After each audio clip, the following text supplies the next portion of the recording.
Hi everybody, welcome back to my YouTube channel. A bitch is back talking about books, and today what we are going to be discussing is the ending of the Twisted series. I finished the entire series. I just put a review for Twisted Lies, and now I kind of want to go a little bit, hopefully it's going to be a pretty brief video, this one, a little bit into my rankings and my overall thoughts on the series as a whole and what I thought about it and my favorites and stuff like that. So I think in general, what I will say is that it was a pretty mixed series.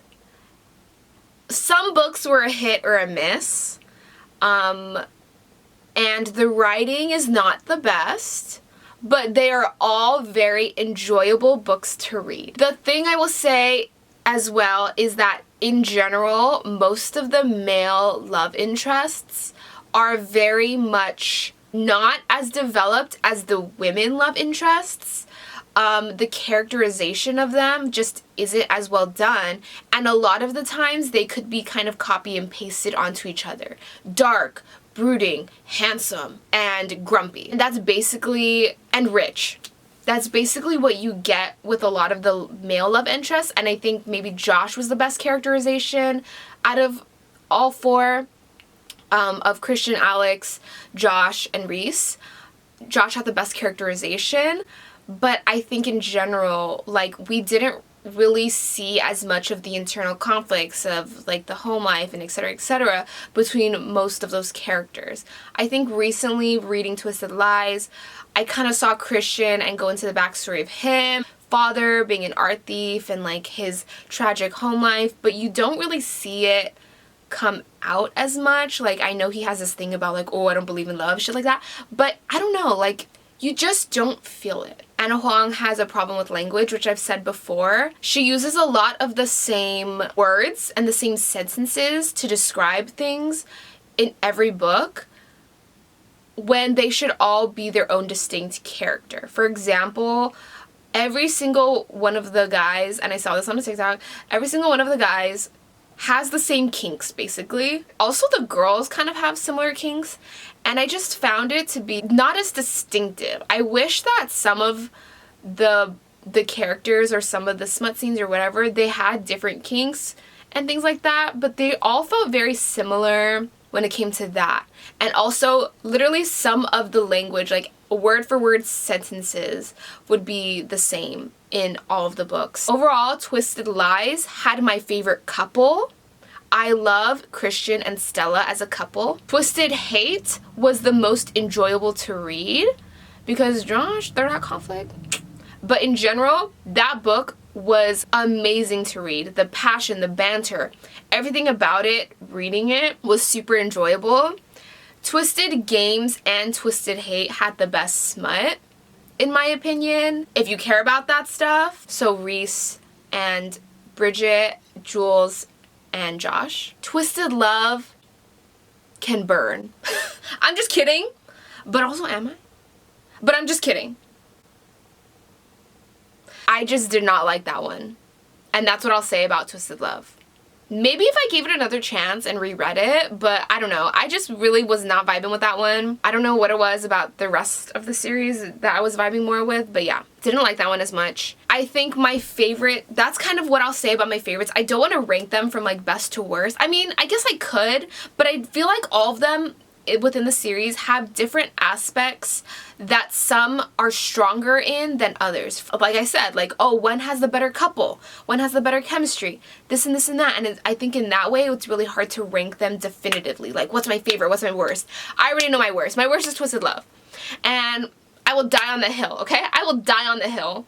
With the other three, I think they all three have things going for it that are good and bad or worse or better, so I can't really rank them that way. I give the entire series as a whole a 4 out of 5 stars, and I think the reason for that is I feel like that's pretty high starage in my opinion, just because the writing is not it. Like, it's not really great writing in the way that the language is very repetitive and they use the exact same scenes or exact same tropes, and some of the characters feel almost copy and pasted, but they're just very, very fun to read, and they're very fun couples. Like, I love these couples and I had a good time with it and I felt something. I felt the pining, the longing, whatever it may be. I felt that in my heart and I wasn't really as annoyed with things or really hated things or felt like things were like insanely toxic, but I'll get back to that because I'll explain something later when it comes to toxicity in books and stuff.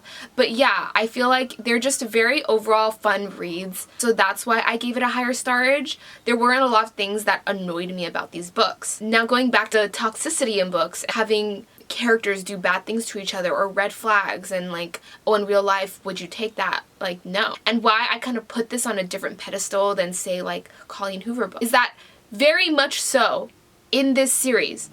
And I will also say this, and I feel like yes, I am being a little bit conflicting in that, but I thoroughly believe that you are not supposed to take the behavior in these books outside of these books into your real life. And it feels pretty obvious when you read it. And I don't know how else to explain that, but when it comes to say something like Colleen Hoover books, right? Like I made videos on November 9 on Ugly Love, on Colleen Hoover books that I really did not like because of the toxicity. Colleen Hoover, with the way she writes it, very much romanticizes that behavior and idolizes that behavior and makes the characters be like, this is what you want in the relationship. Like, whatever's happening right now, that's romantic. Oh, he burned your house down? That shit's romantic. I'm sorry, I can't get over that. He burned your house down?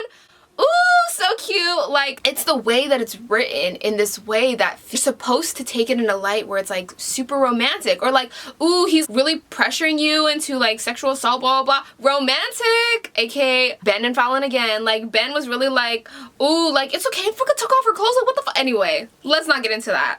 But yes, it's very much romanticized in this series, in the Twisted series.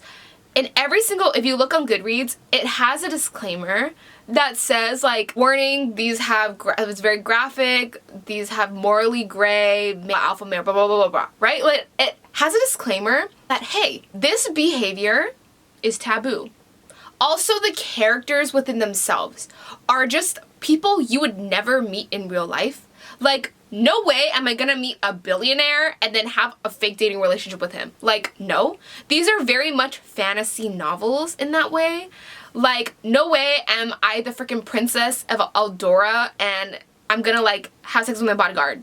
Like, what? No. It's just like things that don't want to happen. And even with, for example, like Jules and Josh, they're the most quote-unquote realistic of the bunch. They're like the doctor and a lawyer. They very much play the things that both of them do with each other as kinks, but at the same time, they're both like that to each other. And it's like that back and forth, and you read it for the entertainment value, and you read it for the kinks. They're like supposed to be a little bit more quote-unquote taboo, even though like whatever floats your boat is never weird, right? Like, if you like what you like, it should never be considered weird. But in general, I'm saying like the women in these novels also stand up for themselves in that way. The energy is always matched. You know what I mean? It's never like, even if the women in these, you know, heteronormative books are very docile or submissive, you still get the sense that the men, they're never taking advantage of the women's sensitivity, or I don't know where I was going with that. But yeah, like, I think to me that's the difference, is that you can,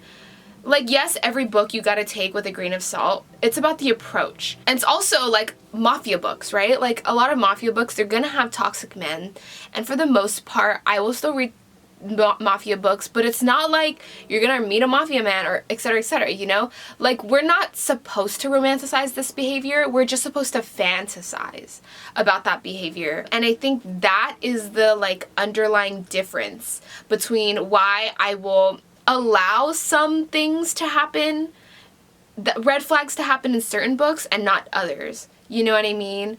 But yeah, that's kind of a ramble on that. And I do say the Twisted series does a great job at making that distinction, that like, oh my god, he's looking at me like an object, like, ah, like, no, not actually, you know what I mean? You shouldn't be taking that behavior in actuality, but it's a book and you're supposed to have fun with it. And I think in general, if you like the certain kinks or tropes or scenarios that happen in these books, you will enjoy the series, and so that's why I gave it a 4 out of 5.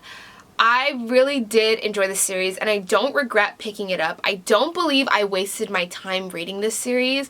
Please let me know your thoughts below about your rankings of the series. If you agree with me, if you disagree with me, let me know if you disagree, why, if you agree, why, and yeah, let's like talk about it, have a discussion, you know, whatever. I genuinely enjoyed the series, and I feel like at the end of the day, when it comes to like rating and ranking books, what I think in my head is, did I feel like I wasted my time reading it?